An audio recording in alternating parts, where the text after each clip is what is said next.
नमस्कार दोस्तों, स्वागत है आपका हमारे चैनल पीसीएस स्ट्रेटजी में। फ्रेंड्स, मुझे आशा है कि आप सब बहुत अच्छे से तैयारी कर रहे होंगे। जो भी मैं स्ट्रेटजीज बता रहा हूँ और उसको आप अच्छे से फॉलो कर रहे होंगे। साथ ही जो है करंट अफेयर और जो भी मैंने बताया हुआ है जीएस को लेकर, आप उसको बहुत ही अच्छे से फॉलो कर रहे होंगे और आशा है कि आप लोग कॉन्फिडेंस में भी होंगे। तो आप लोग जो है बहुत अच्छे से तैयारी करिए, कोई भी डरने की बात नहीं। अभी भी पर्याप्त समय है, अच्छे से रिवीजन करिए और धीरे धीरे करके चीज़ों को, सिलेबस को एक एक करके ख़त्म करिए। तो ये इस वीडियो को बनाने का पर्पज़ मात्र एक था कि चूँकि बहुत ज़्यादा कमेंट आ गए थे और सबके कमेंट पर रिप्लाई कर पाना संभव नहीं था, तो मैंने सोचा कि एक वीडियो इसके लिए सेपरेट बना के आप सबके जितने भी सारे क्वेश्चन हैं मैं यहाँ पे एक साथ बता देता हूँ, ताकि जो है अगर किसी की और भी ऐसे ही कॉमन मिस्टेक हो या कोई कॉमन कन्फ्यूजन हो तो वहाँ से उसका भी सोल्यूशन हो जाएगा। तो चलिए देखते हैं। सबसे पहले तो अभी जो है तो एक कमेंट है, तो उसमें एक फ्रेंड ने पूछा कि सर मेरे जो है ध्येय आईएएस की टेस्ट सीरीज में जो है 65 आ रहे हैं, ठीक है। उनके जो भी हैं after minus marking I think होगा ये। तो अगर 65 आ रहा है तो बहुत ज़्यादा नंबर ये कम नहीं है। और इस पर बट आपको जो है अभी जैसे कि कम से कम अभी इसमें कितने क्वेश्चन बढ़ाने होंगे। अगर क्वेश्चन की बात है तो 5 5 10 6 2 8 1 9, ठीक। अभी भी 25 क्वेश्चन कम है। देखो, मैं सेफ़ जोन की बात कर रहा हूँ, मैं जो है रिस्की जोन की बात नहीं कर रहा हूँ कि सिलेक्शन तो 83-85 पे भी हो जा रहा है, ऐसा नहीं है। बट जो है कहीं ना कहीं आप लोग एक सेफ़ जोन की स्ट्रेटजी बनाइए, एक सेफ़ जोन की तैयारी करिए। ऐसा ना हो कि कहीं कि बाद में इतने कम मार्क्स आ जाए कि आप इस अंधेरे में रहें कि होगा कि नहीं होगा, ठीक है। तो इस तरीके से तैयारी ना करें, तो कम से कम एक सेफ़ जोन की तैयारी करें, ताकि जो है प्री के बाद जस्ट आपको मेंस लिखने का मौका मिले। मतलब प्री के बाद आप तुरंत ही तैयारी मेंस की शुरुआत कर दें। ये सोचने का टाइम ना हो कि जो है कि होगा कि नहीं होगा। तो कम से कम इस तरीके से तैयारी आप लोग स्ट्रेटजी बनाइए और इतने मार्क्स लेके आइए। तो अभी जो इनकी तैयारी है सर की 65 क्वेश्चन इनका सही हो रहा है, तो कहीं ना कहीं अभी थोड़ा सा इनको और मेहनत करने की ज़रूरत है। और डायरेक्शन भी ठीक है, ऐसा नहीं है कि 65 नंबर। अगर जो पेपर ध्येय आईएएस की टेस्ट सीरीज की बात है, तो ध्येय आईएएस टेस्ट सीरीज, वो टेस्ट सीरीज कैसा था मैंने नहीं देखा, क्योंकि वहाँ का टेस्ट सीरीज ज़्यादातर तो ठीक अच्छा ही बनाया जाता है। तो अगर 65 है तो इसमें अभी थोड़ा और मेहनत करिए और चीज़ों को ये देखिए कि कहाँ पे आपका जो है किस सब्जेक्ट में आपका नंबर कम आ रहा है। करंट अफेयर में ज़्यादा मिस्टेक कर रहे हैं कि पॉलिटी में मिस्टेक हो रहा है, उस चीज़ को देखिए आप बार बार। और जहाँ पे आप मिस्टेक कर रहे होंगे जिस भी सब्जेक्ट में, उसको आप रिवाइज़ करिए चीज़ों को। और जिस भी टॉपिक में आपकी कमी है, जिस भी टॉपिक के क्वेश्चन गलत हो रहे हैं, उसको आप बार बार देखिए, ठीक है। तो आप इस तरीके से अपने जो भी पेपर आपने दिया हुआ है उसको एनालिसिस करिए कि कहाँ पे मिस्टेक हो रही है। साथ ही में अगर आपने पीवाईक्यू के क्वेश्चन को गलत किया हुआ तो उसको देखिए, जाके दोबारा फिर से देखिए कि कहाँ पे कौन से पीवाईक्यू का जो क्वेश्चन है वो आपको मिस्टेक हुआ, क्यों हुआ, उसके बारे में सोचिए थोड़ा सा। तो चीज़ों को अगर आप ऐसे सोचेंगे, एनालिसिस करेंगे अपने बारे में कि हाँ मेरी मिस्टेक कहाँ पे हो रही, करंट अफेयर के क्वेश्चन रॉन्ग हो रहा है कि जीएस का हो रहा है ज़्यादा, मतलब किस टाइप की मिस्टेक है, ठीक। मानवीय त्रुटियाँ तो नहीं हो रही 2-3। तो इस टाइप से अगर एक एक 2-2 क्वेश्चन सुधार करेंगे तो बहुत ज़्यादा कम नंबर नहीं है आपका। 25 क्वेश्चन बहुत ज़्यादा नहीं होता है, तो कम से कम जो है आप आगे बढ़ेंगे अभी, ठीक है। तो अभी भी काफ़ी दिन बचे हुए हैं, तो आगे की स्ट्रेटजी बस यही रहेगी, करंट अफेयर को स्ट्रांग करिए आप जो भी है, जिसने भी पूछा है बस उसको ज़्यादा करंट अफेयर को स्ट्रांग करिए बढ़िया से। और साथ ही में जो आपका सब्जेक्ट आपको लगता होगा जो वीक हो उसको आप पढ़िए। साथ में टेस्ट सीरीज जो भी क्वेश्चन रॉन्ग हो रहे हैं आपके, उसको फिर से रिवाइज करिए, ठीक है। दोबारा टेस्ट सीरीज को करिए, ऐसा नहीं कि एक बार करिए फिर छोड़ दिया, उसको दोबारा करिए, फिर देखिए कितना आ रहा है। इस चीज़ से बेफिक्र रहिए कि नहीं एक बार हो गया तब नहीं करना है, मुझे तो आंसर पता चल गया, इसका कोई मतलब नहीं होता है। कहीं ना कहीं ये होता है फ्रेंड, बस आपको आंसर आना चाहिए उसका, किसी भी तरीके से, चाहे चीज़ों को 5 बार पढ़ें। देखिए एग्ज़ाम में मेन होता है कि आप जो क्वेश्चन आ रहा है उसका आप आंसर टिक कर रहे हैं सही कि नहीं। फिर आपने उसके पहले जितने भी टेस्ट दिए हों उसमें आपने उस टेस्ट को 5 बार किया, 6 बार किया या 1 बार किया, उससे मतलब नहीं है। बस ये मेन मोटिव ये होता है, मेन मकसद कि जो आपने टेस्ट दिया 150 क्वेश्चन के, क्या वो 150 क्वेश्चन आपके तैयार हो गए। अगर वो तैयार हो गए, साथ में उसका जो भी साथ में जो नीचे एनालिसिस होता है वो तैयार हो गया, तो बस आपका टेस्ट मतलब देने का मकसद सफल हुआ, ठीक है। मेन मकसद यही होता है। बस ये कोशिश करिए कि जो टेस्ट सीरीज में जो भी क्वेश्चन आपके रॉन्ग हो रहे हैं वो दोबारा रॉन्ग ना हो, और उसको दोबारा करिए, बार बार रिवाइज करिए इस तरीके से। तो आप सीधी सी बात है, अभी टाइम बचा हुआ है, साथ साथ करंट अफेयर को भी करते चलिए, तो अभी जो है और आसानी के साथ आप 90 तक पहुंच सकते हैं। बस हाँ कोशिश ये करिएगा कि ये जो 65 है इसके नीचे मत जाइएगा, ठीक है। क्योंकि अगर नीचे हालांकि एक आध बार हो सकता है कि पेपर बहुत ज़्यादा टफ हो जाए कोई ऐसा, तो जिसमें हो सकता है, ऐसा नहीं है, इसमें डिमोटिवेट होने की ऐसी कोई बात नहीं है, कभी कभी हो जाता है। ये भी हो सकता है कि आपका 65 हो सकता है, किसी में 75 आ जाए, 80 आ जाए, ये भी हो सकता है। बट अभी जो है आप कंटिन्यू प्रैक्टिस करते रहिए, रिवाइज़ करते रहिए, यही मेन है। और साथ साथ जो मैंने मैपिंग का बताया हुआ कि कई बच्चे पूछ रहे थे कि सर जो ये आगे मैं इसको बता दूंगा, तो इस तरीके से आप तैयारी करिए, ठीक है। तो आपको मुझे लगता है कि आपका आंसर मिल गया होगा। अब एक सेकंड स्टूडेंट का जो क्वेश्चन था कि मैपिंग, मैंने बताया हुआ था कि मैपिंग का किस तरीके से मैपिंग की तैयारी किया जाए, ठीक है। तो मैपिंग के फ्रेंड देखिए कई तरीके होते हैं, तो मैं सारे तरीके आपको बता देता हूँ। देखिए एक मैपिंग का तरीका ये होता है कि तो एक तो एटलस का जो आता है मैप आता है, आप एटलस का मैप खरीद लीजिए। उसमें जो है सारे जो कॉन्टिनेंट होते हैं सब दिए होते हैं, घास भूमि दी होती, सारा उसमें सेपरेट सेपरेट दिया होता है। अगर आपने इसके पहले पढ़ के रखा होगा तब आप बहुत अच्छा करेंगे, क्योंकि अब थोड़ा सा उतना ज़्यादा टाइम नहीं है कि आप पूरा करेंगे। बट हाँ, जहाँ से क्वेश्चन आ रहा है जैसे घास भूमि हो गई या जो है मरुस्थल हो गया, उसमें मैप में सारा दिया होता है। पर्वत श्रेणियाँ हो गई, श्रृंखलाएँ हो गई, उसमें मैप में होता है। आप एक एक करके उठाइए। जैसे आपने ऑस्ट्रेलिया, एक दिन टारगेट बनाइए, ऑस्ट्रेलिया महाद्वीप उठाइए, उसमें आप देखिए सीधा सीधा कहाँ पे कौन सा पर्वत है, कौन सा पठार। इससे मैपिंग भी आपको पता चलेगा कि इसमें कहाँ पे है। जैसे मान लीजिए अगर उसका क्रम आ जाता है तब आप उसको अच्छे से कर पाएंगे। साथ साथ आपको इंडिविजुअल क्वेश्चन भी इसका तैयार हो जाएगा कि ये कहाँ पे है, ये पर्वत कहाँ पे है, ये पठार कहाँ पे है।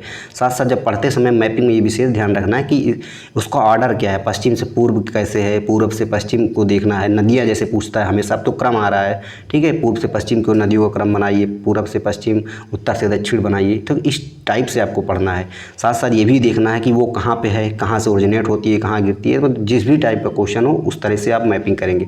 साथ साथ जैसे कि जो भी कंट्रीज जो भी न्यूज़ में है उसको आप देखेंगे कि ये कंट्री, जैसे अभी मानिए ईरान न्यूज़ में है, इजराइल न्यूज़ में है, गाजा पट्टी न्यूज़ में है, तो उसको आप जाइए वहाँ पर मैप, मतलब मैप में उसको हाईलाइट करिए, देखिए उसका कहाँ किस किस देश के साथ उसका बॉर्डर है, किस किस देश के साथ उसकी सीमा लग रही है, साथ में और कौन सा उसके साथ जो है कंट्री जो है भूमिबद्ध है, ठीक है, वो जो है किन देशों से उसका बॉर्डर शेयर होता है। तो इस टाइप से आप उसको मैपिंग करिए, तो इससे क्या होगा, जो न्यूज़ में होगा तो वो आपको रट जाएगा। तो मैपिंग का एक एटलस आप देख सकते हैं। दूसरा एक मैपिंग का तरीका होता है फ्रेंड, जो बड़ा वाला मैप आता है 20-25 रुपए का आता है आई थिंक, तो उसको अपने आप जो है दीवार पे चिपका लेंगे।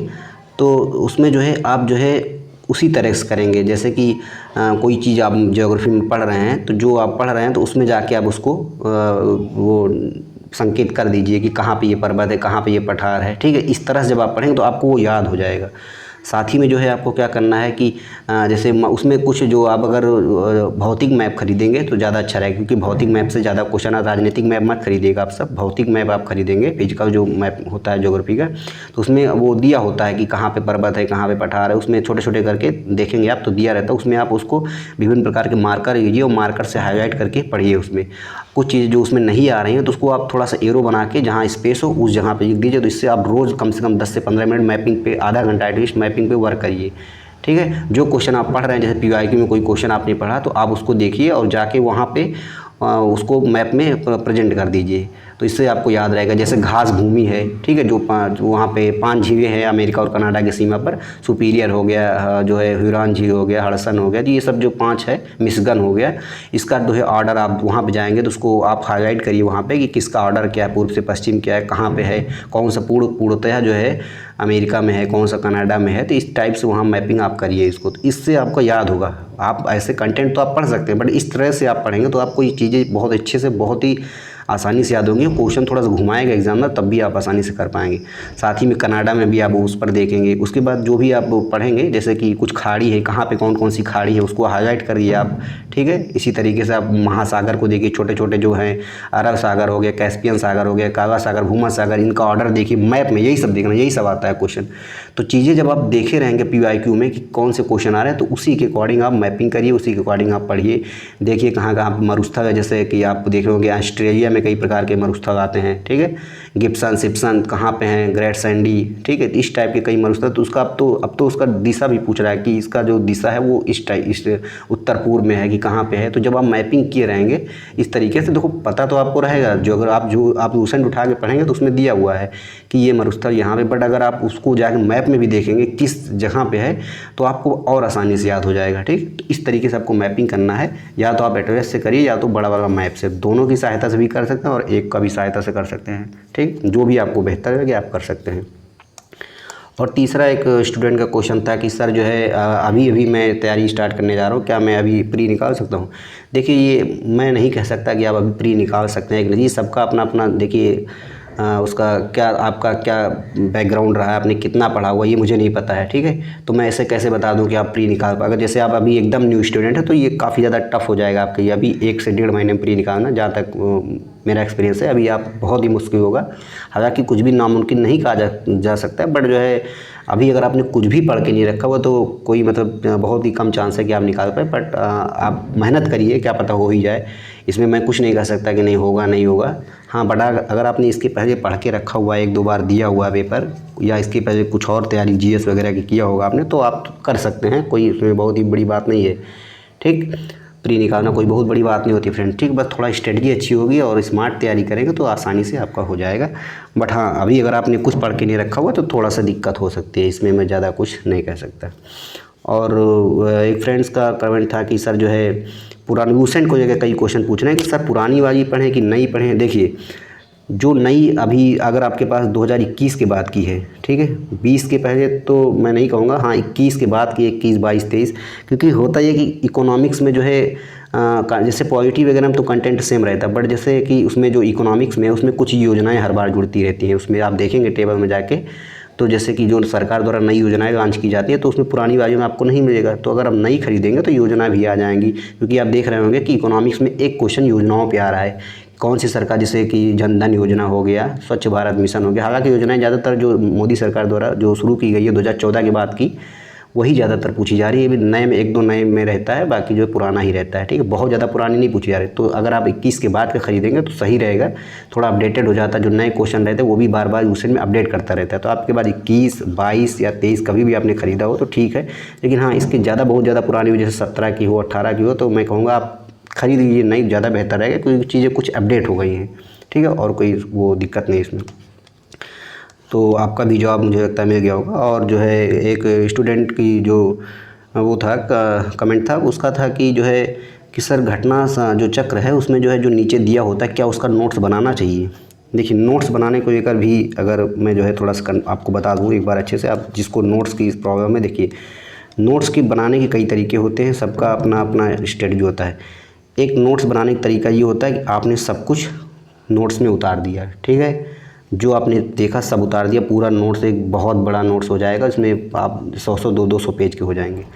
एक नोट्स का तरीका वो होता है कि आपने 2 से 3 बार चीज़ों को पढ़ा, पढ़ने के बाद जो आपको नहीं आ रहा है उसको आपने सब्जेक्ट वाइज नोट्स बनाया आपने, ठीक है। तो एक सब्जेक्ट वाइज आप नोट्स बना सकते हैं। और भी जैसे कई तरीके होते हैं कि आप जो है नोट्स बना सकते हैं, ठीक है। तो जो है आप इस तरीके से नोट्स बनाएंगे। उसमें जो है एक और तीसरा तरीका क्या है कि जैसे जो दूसरा मैंने बताया कि इसमें आप जो है क्या करेंगे, जो आपको नहीं आ रहा है वही क्वेश्चन बस के बाद जो है ऐड करेंगे अपना, उसको एक सादे पेज पर जो नहीं आ रहा उसको ऐड करते जाएंगे, साथ में उसको रिवीजन करते चलेंगे। और जो आपने कहा कि जैसे कि जो नीचे दिया होता है घटना चक्र में पहले क्या उसका नोट्स बनाएं, सीधी सी बात, अगर आपको वो नहीं आ रहा है, वो भी तो क्वेश्चन है, ऐसा तो है नहीं जो आया हुआ है केवल उसी की तैयारी करेंगे। क्योंकि जो आया हुआ है, जो नीचे दिया होता है, वो आगे आने की संभावना होती है ऐसे क्वेश्चंस की। तो वही क्वेश्चन तो आपको तैयार करना है, जो आया हुआ वो तो सही करना ही करना है, वो तो देखना ही है आपको। उसमें आप देखिए, उसको नीचे पढ़िए, उसकी कहानी को समझिए थोड़ा सा कि क्या ये क्वेश्चन किस बेस पे बनाया गया था, उसके इर्द गिर्द क्वेश्चन 4-5 और आपको उसमें फैक्ट मिलेंगे। तो देखिए जो फैक्ट, ऐसा तो है नहीं, उसमें बहुत से फैक्ट होते होंगे। तो आप जब बहुत से फैक्ट होंगे, 4-5 फैक्ट होंगे, तो उसमें देखिए सबसे इंपॉर्टेंट आपको कौन सा फैक्ट लग रहा है, कौन सा ज़्यादा इंपॉर्टेंट है, कौन सा अपने नोट्स में शामिल करना चाहिए, ठीक है। तो इस तरीके से आप नोट्स बनाइए। जैसे उसमें 4-5 फैक्ट है तो 1-2 तो आपको याद होगा। तो अगर 1-2 नहीं याद है, आपको लगता है कि नहीं इंपॉर्टेंट इस टाइप के क्वेश्चन आए हुए, तो आप जानेंगे कैसे कि ये फैक्ट इंपॉर्टेंट है। आप ये देखेंगे PYQ आपने किया हुआ है तो आप देखिए कि क्या इस टाइप के क्वेश्चन आयोग पूछ रहा है। अगर पूछ रहा है तो उस टाइप के आप सीधी सी बात है कि वो फैक्ट आएगा और आ सकता है आगे, तो उसको आप अपने नोट्स में ऐड डाउन करिए, ठीक। इस तरीके से आप लोग नोट्स बनाइए और उसको बार बार रिवाइज़ करिए, और इसका कोई तरीका नहीं है। साथ ही में जो है करंट अफेयर को मैंने वीडियो बनाया हुआ था, बहुत ज़्यादा उस पर व्यूज़ आया नहीं है, अभी एक ही वीडियो मैंने डाला था क्योंकि कई बच्चे डिमांड कर रहे थे। तो अगर उसमें ज़्यादा व्यूज़ आएगा तो सीरीज़ बाद में वीडियो बनाऊंगा, वरना कोई मतलब है नहीं फ्रेंड्स, क्योंकि जब व्यूज़ ही नहीं आएगा तो क्या मतलब। आप लोग स्ट्रेटजी की वीडियो तो देखते हैं, बट करंट अफेयर अभी जो फर्स्ट वीडियो है तो उसमें व्यूज़ नहीं आया। खैर मैंने आपके डिमांड पे बनाया था, कोई इशू नहीं है इसमें। और जहाँ तक है कि और तैयारी की, जैसे कि और सजेशन में क्या रहेगा कि आप लोग जो है करंट अफेयर को, अगर आप नहीं पढ़ा है तो करंट अफेयर को पढ़ना स्टार्ट कर दीजिए फ्रेंड, क्योंकि अब ज़्यादा टाइम बचा नहीं है और करंट अफेयर ही आपको प्री पास करवाएगा, इतना आप जान लीजिए। अगर आपका जीएस तैयार है ठीक ठाक तो करंट अफेयर अगर आपका स्ट्रांग हुआ है तो आप जीएस जो है प्री आसानी से पास कर पा सकते हैं। तो करंट अफेयर को इग्नोर ना करिए, कंटिन्यू पढ़ते रहिए। इसमें जो है इकोनॉमिक सर्वे को अच्छे से पढ़ डालिए, बजट को पढ़िए, 2-3 बार पढ़िए तभी आपको ये सब याद हो पाएगा। बजट पढ़िए, ठीक है, और जो जनगणना है वहाँ से 1-2 क्वेश्चन आता है, इसको थोड़ा थोड़ा करके रिवाइज करते रहिए। साथ ही में जो उत्पादन के आंकड़े वाले को आते हैं 1-2 क्वेश्चन, खनिज संसाधनों से कृषि उत्पादन आंकड़े, तो वहाँ से 1-2 क्वेश्चन यहाँ से हर बार आ रहे हैं, वहाँ से आप तैयार करिए। इस तरीके से आप जो है तैयारी करिए और मुझे आशा है कि सारे कमेंट जो था मोस्ट जो है हो गया है सबका आंसर। बाकी और भी अगर आपको कोई कन्फ्यूजन है तो कमेंट करिएगा। Thank you.